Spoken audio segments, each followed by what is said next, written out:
हाँ जी, good morning बच्चों। आज हम part third chapter number second understanding secularism. Question, in what way is Indian secularism different from that of other democratic countries. Question है कि किस तरह से इंडियन सेक्युलरिज्म अलग है जो कि बाकी जितने भी वर्ल्ड में डेमोक्रेटिक कंट्रीज हैं उनसे किस तरह से इंडियन सेक्युलरिज्म डिफरेंट है। Some of the above objectives are similar to those that have been including in the constitution of secular democratic countries in other part of the world. बहुत सारी बातें एक जैसी हैं जो कि इंडियन कॉन्स्टिट्यूशन और वर्ल्ड के जो कंट्रीज़ हैं उनके कॉन्स्टिट्यूशन में। For example the first amendment of the US constitution provide the legislatures for making law.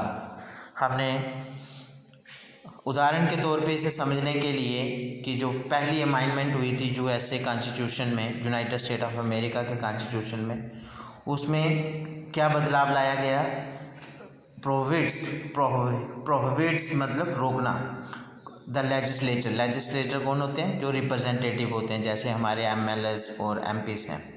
For making law, उनको लॉ बनाने के लिए रोका गया। Respecting and establishment of religion, और वो कैसा कौन सा लॉ बनाने के लिए रोका गया उनको कि respecting and establishment of religions, कि जो धर्म है उसको रिस्पेक्टिंग की जो एस्टेब्लिशमेंट को जो लॉ बनाया गया कि ये वाला जो है इस लॉ को नहीं बनाना है, रोका गया। और that prohibit the free exercise of religion, और फ्री एक्सरसाइज मतलब जो उनका जो रिलीजन था वहाँ पे उसको हमने फ्री एक्सरसाइज होने से रोकना है। ये अपनी मर्ज़ी के अनुसार कोई भी उसे जो है वो ना अपना सकता है ना उसका प्रचार कर सकता है। इस चीज़ के लिए एक कानून बनाया गया, उनके कॉन्स्टिट्यूशन में एक अमेंडमेंट लाई गई जे थी USA United State of America के कॉन्स्टिट्यूशंस की बात जो कि उधर हुई थी। अब what is mean by the words of establishment, इसमें जो आपने ऊपर वर्ड पढ़ा एस्टैब्लिशमेंट, इसका क्या मीनिंग है? इज़ दैट, इसका ये मीनिंग है कि लेजिस्लेचर जो होते हैं, जो रिप्रेजेंटेटिव्स होते हैं, can not declare any religion, वो किसी भी रिलीजन, किसी भी धर्म को डिक्लेयर नहीं कर सकते हैं यूएसए में एज द ऑफिशियली रिलीजन, कि उसको गवर्नमेंट जो है वो मान्यता दे दे, उसे गवर्नमेंट जो है जो भी कॉन्स्टिट्यूशंस हैं वो उसे मान्यता दे दे। इस तरह का कानून बनाया गया कि ऐसा उनके कॉन्स्टिट्यूशन में नहीं होना चाहिए कि गवर्नमेंट किसी भी धर्म को उसे ऑफिशियली अनाउंस कर दे। Nor can they give preference to one religion, और ना ही किसी एक धर्म को प्रेफर करना, उसे सिर्फ एक ही धर्म को ही give preference to one religion, कि एक धर्म को ही नहीं मान्यता देना है। In the USA United State of America में जो सेपरेशन है स्टेट और रिलीजन के बीच में, means that neither the state, ना ही गवर्नमेंट और ना ही धर्म, कैन इंटरफेयर, वो आपस में इंटरफेयर नहीं करते हैं in the affairs of the one and other. वो ना धर्म उनको इंटरफेयर करने देता है स्टेट गवर्नमेंट को, जिसे इसे स्टेट कहा गया है, ना स्टेट इंटरफेयर कर सकती है धर्मों में।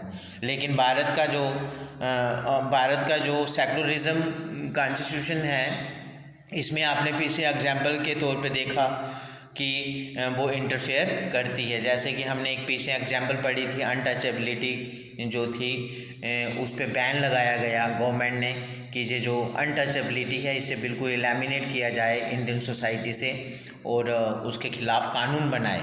लेकिन यूनाइटेड स्टेट ऑफ अमेरिका में ऐसा नहीं हो सकता है। वहाँ पे कोई भी गवर्नमेंट जो है वो रिलीजियस के ऊपर कोई प्रैक्टिसेस, कोई कानून नहीं बना सकती है। There is one significant way in which the Indian secularism differ from the dominant understanding of secularism. यही सबसे बड़ा फ़र्क है जो कि हमने ये देखा कि हमारा जो सेक्युलरिज्म है वो बिल्कुल इंडियन सेक्युलरिज्म जो है वो यूनाइटेड स्टेट ऑफ अमेरिका के सेक्युलरिज्म से बिल्कुल अलग है। Okay, this is because unlike the strict separations between religions and the state in American secularism, हमने ये भी देखा क्या कि जो अमेरिका में जो सेपरेशन है ये बिल्कुल स्ट्रिक्ट है, लेकिन इंडियन सेक्युलरिज्म जो है, जो इंडियन रिलीजियस और स्टेट की जो सेपरेशन है वो स्ट्रिक्ट नहीं है। Okay, in Indian secularism the state can intertwine, आपने ये देखा कि इंडियन सेक्युलरिज्म में जो गवर्नमेंट होती है, स्टेट होती है, वो इंटरवाइन करती है रिलीजियस अफेयर में। You have read about how the Indian constitution intertwine in Hindu religious practices में। आपने पीछे एग्जाम्पल में देखा था कि इंडियन कॉन्स्टिट्यूशन ने किस तरह से इंटरवाइन किया था हिंदू रिलीजियस प्रैक्टिसेस में इन ऑर्डर टू अबॉलिश अनटचेबिलिटीज़, की अनटचेबिलिटी को ख़त्म करने के लिए गवर्नमेंट ने कैसे कानून बनाए। ओके, द इंडियन सेक्युलरिज्म, जो भारत का सेक्युलरिज्म है थ्रू द स्टेट, जो कि पूरे गवर्नमेंट में, is not strictly separated from the religion, वो बिल्कुल, हमने ये देखा कि वो बिल्कुल स्ट्रिक्टली सेपरेट नहीं है धर्मों से।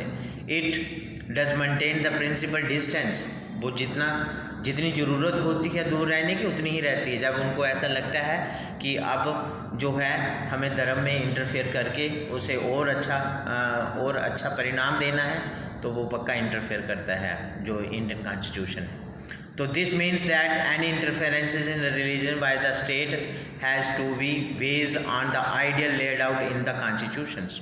और जो भी अच्छी चीज़ जिसे हम आइडियल कहते हैं, आइडियल जिसकी वजह से लोगों को राहत मिलती है, जो एक आइडियल मॉडल बनता है, जो एक ऐसा स्टेप उठाना है जो स्टेट गवर्नमेंट ऐसा स्टेप लेती है जिससे जो है और मानवता जो है वो बढ़ती है। तो इंडियन कॉन्स्टिट्यूशंस जो है हमारे लेजिस्लेटर को पावर दी गई है कि आप उसमें अमेंडमेंट लाओ कॉन्स्टिट्यूशंस में। तो these ideal serves as an standard through which we can जज whether the state is and is not behaving according to the secular principles। तो हमारी स्टेट देखती है, हमारे स्टेट के पास पावर है कि ये जो सेकुलरिज्म जो प्रिंसिपल्स हैं वो हमारे एक सोसाइटी में किस तरह से किस तरह से प्रैक्टिस में होते हैं, क्या वो लोगों के फेवर में है या नहीं है। लोग उस तरह मतलब लोगों के अंदर जो है वो भेदभाव नहीं होने देते हैं। कोई भी रिलीजियस किसी भी तरह का जो रिलीजियस है, जो इंडियन गवर्नमेंट के पास पावर होती है उसे बिल्कुल उसे सेकुलरिज्म तौर पे उसे चलाना कि सोसाइटी में बिल्कुल लोगों को जो है किसी तरह की कोई परेशानी रिलीजियस बेस पे नहीं होनी चाहिए। The Indian state is secular, हमें पता है हमारा भारत जो है वो सेकुलर है। Okay, works in various ways to prevent religious dominations. हमारे भारत के कॉन्स्टिट्यूशन में जो इंडियन स्टेट है वो उनके पास वो ऐसा काम करती है, बहुत सारे ऐसे काम करती है जिससे जो है वो जो डोमिनेशन होती है रिलीजियस में उसे रोका जाए कि कोई भी धर्म जो है वो हावी ना हो जाए दूसरे धर्म पे। द इंडियन कॉन्स्टिट्यूशन गारंटीज, हमारे का एक और प्रावधान है हमारे कॉन्स्टिट्यूशंस में, वो गारंटी देता है फंडामेंटल राइट्स की। किसको? To the citizens of the Indian citizen के फंडामेंटल राइट्स की गारंटी देता है। और वो वाले fundamental rights that are based on these secular principle, जो कि इन सेकुलर प्रिंसिपल के ऊपर जो बने हुए हैं फंडामेंटल राइट्स, उनको गारंटी बिल्कुल उनको कायम रखता है फंडामेंटल राइट्स को।